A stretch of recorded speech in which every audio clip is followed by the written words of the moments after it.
my friends that I only get to see at the conventions, get to see some real beautiful people with artwork, and just enjoy the tattooed community.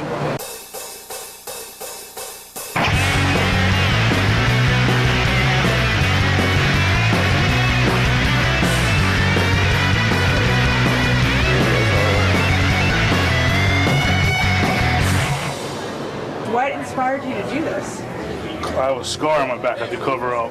Like the gunshot wound on my ankle, that's if I ever go to get married again.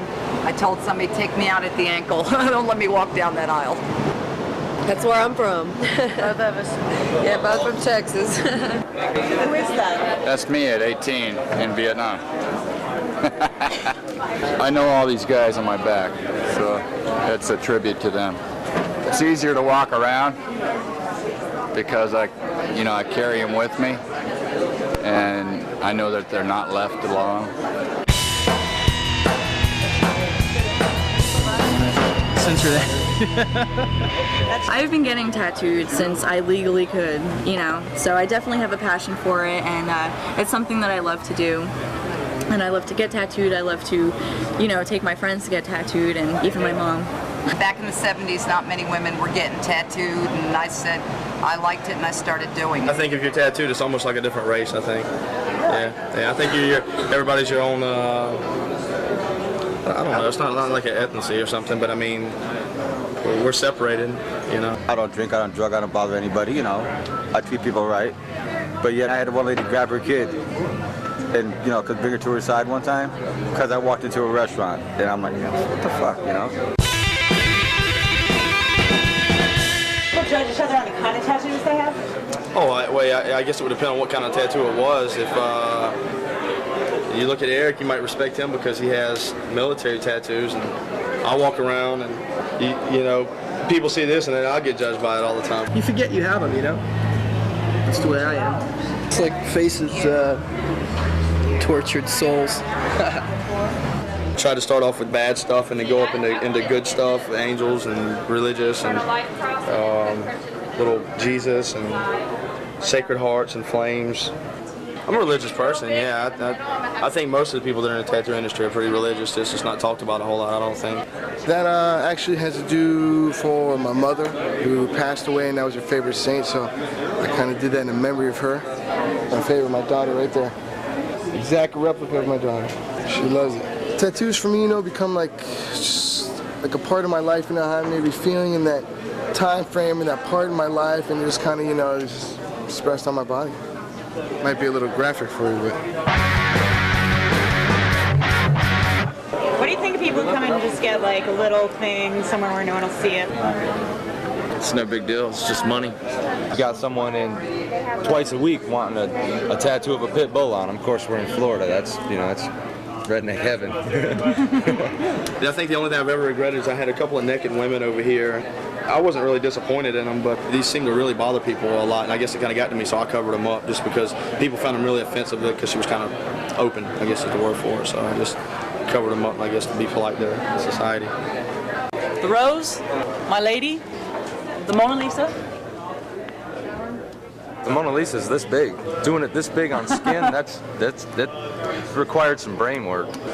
I've always liked the Asian theme in the Oriental, the full body suits. What's up, bro? This piece over here is quite interesting because if you look at it carefully, it's actually a wolf.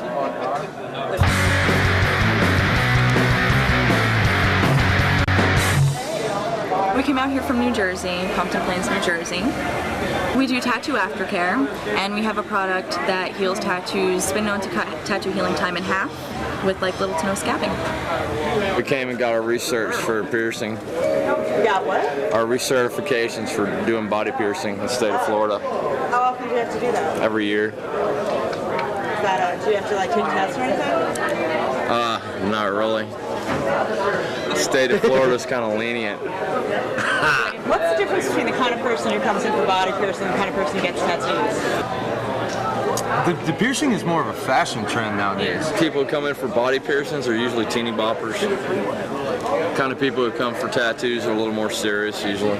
They do mix, but there are definitely piercing people and tattoo people, and then there are tattooed people who are pierced.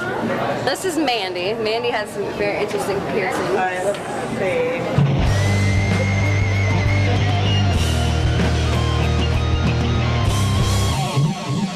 A tattoo's kind of like a shot of whiskey. They'll tell you their life story over it. You'd be surprised what someone will tell you while you're tattooing them. They tend to run at the mouth.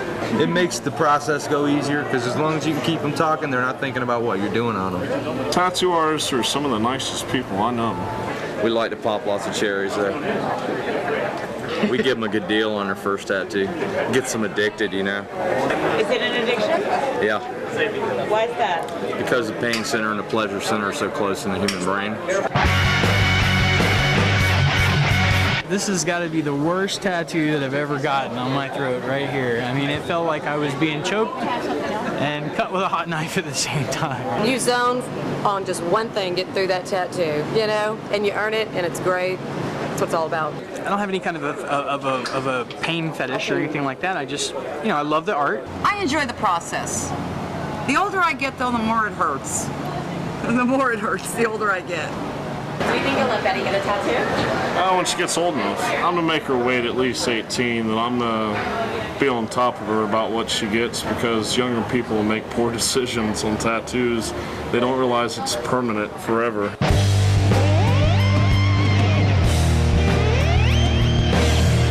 She was adopted by a couple who had just put new carpet in their house, and they let her loose, and she went and decided to tinkle on their carpet.